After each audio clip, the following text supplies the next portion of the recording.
So if you're a spring calving farmer, and a lot of you are across UK and Ireland, it's really kicking off now. A lot of people start 1st of February. We start 1st of March here. So these are the calves, what we've had so far. We're a bit of time off yet, 1st of March due date. It's about 7 or 8 days, but we're having about 3 or 4 a day at the moment, like 2-3 weeks early.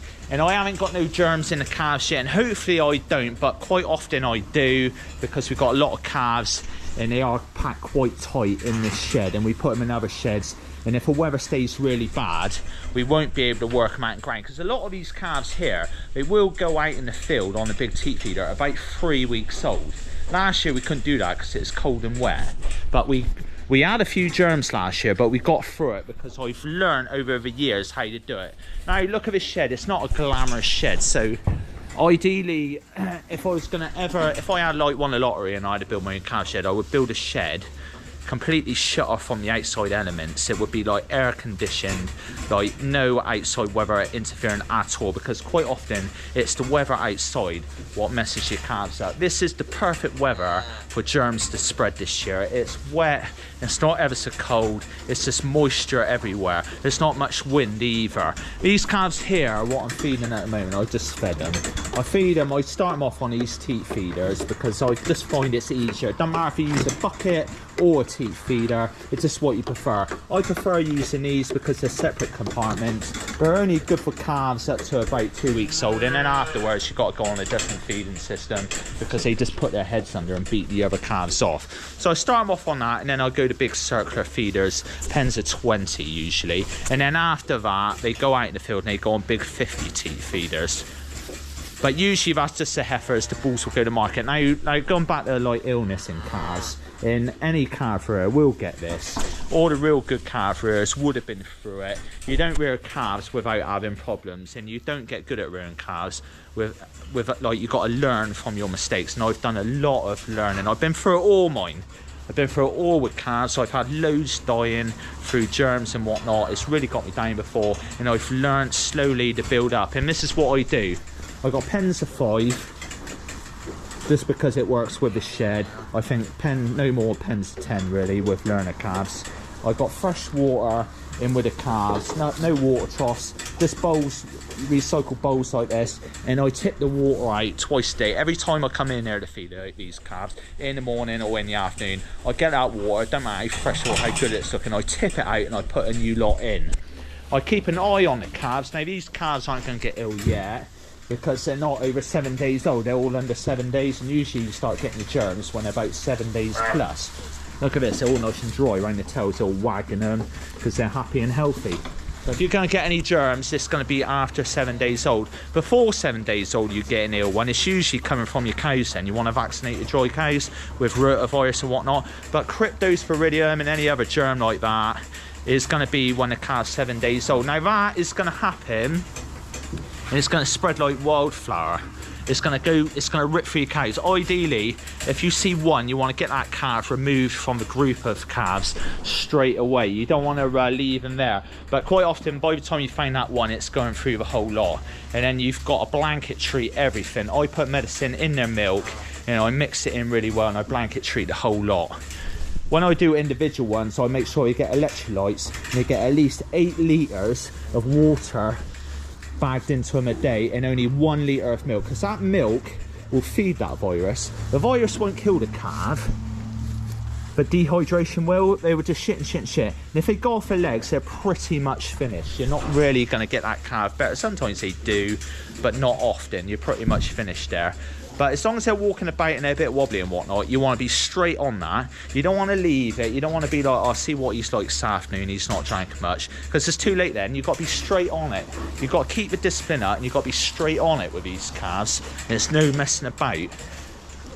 Like I said, fresh water. These get 3 litres of milk. They're still on colostrum, and to be honest, these calves will stay on colostrum for a long, long time, because as the cows are calving, there's just colostrum milk coming out. So the colostrum, you want to give your colostrum to calves, you want them to be on colostrum at least 2 days. And they do say you want to bag a calf with up to 4 litres of colostrum as soon as he's born.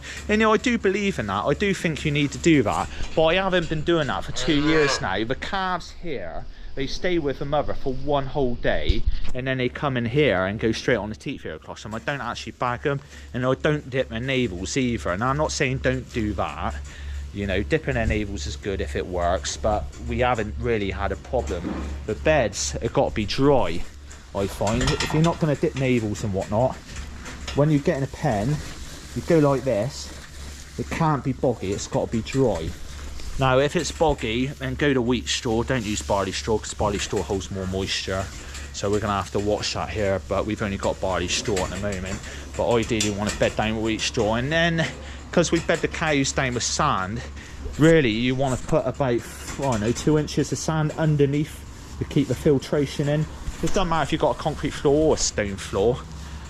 Some people say concrete's no good. Some people say stone's no good. I find they're both the same, really, because the stone floor will go down like concrete, won't it, in time? So it's not like it's going to drain. But if you put a bit of that sand underneath, like that much, and then straw down on top, you save yourself on a straw, and you keep the shed nice and well drained. You want draft. If it's windy, this is quite a coldish farm. So, like, we've always got a bit of breeze up here. That's why I've got those gates out in front there with windbreaks on to stop the wind coming in, and they got jackets on. Last year I put bells along the front here because it was super windy, so I might do that, yeah. But above the calves, you want plenty of ventilation. Like I said, this shed is not ideal for calves. If I was gonna, we got calves on, this is just one farm we got out of 3. We've got calves on all sorts of different systems. We've got calves and huts, we've got calves in sheds like this, we've got some calves in single pens on buckets, you name it, we got it. If it works, it works.